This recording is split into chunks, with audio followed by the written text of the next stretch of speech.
الاجتماعي، وهذا باب كبير للانتشار اخوتي والنجاح بهذا العمل.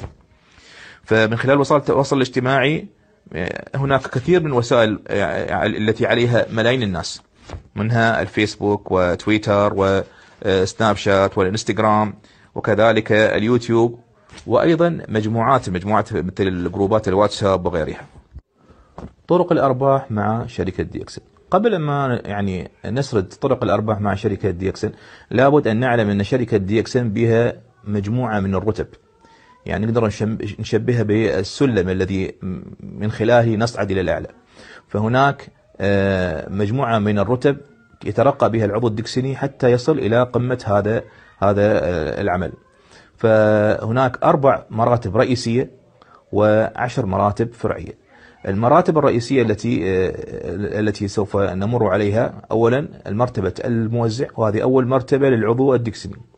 ثم تأتي بعدها المرتبة النجمية، ثم المرتبة الياقوتية، ثم المرتبة الماسية. ومن بعد المرتبة الماسية هناك 10 مراتب فرعية، وسوف تتعرفون عليها أثناء الشرح المفصل للخطة التسويقية. أما ما هي طرق الأرباح مع شركة DXN سوف نسردها، وتفاصيلها سوف تتعرفون عليها إذا إن شاء الله تعالى صرتم أعضاء مع هذه الشركة واستلمتم الحقائب التدريبية. فطرق الأرباح مع DXN هي كالتالي: أولا ربح المبيعات الشخصية. ثانيا النسب المئوية مقابل النقاط التراكمية. ثالثا فارق النسب بين نسبتك ونسبة كل عضو في فريقك.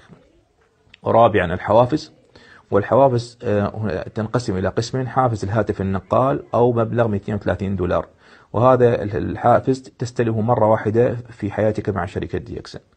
والحافز الثاني حافز الرحلة المجانية التدريبية إلى ماليزيا للتعرف على الشركة ومنتجاتها ومزارعها، وأيضا لقاء قادة شركة DXN بتكلفة مقدارها $1580. هذه تكون مدفوعة التكاليف من خروجك من البيت حتى ترجع مرة ثانية إلى بيتك، طيران وفنادق وكذلك سفرية، كلها مدفوعة التكاليف.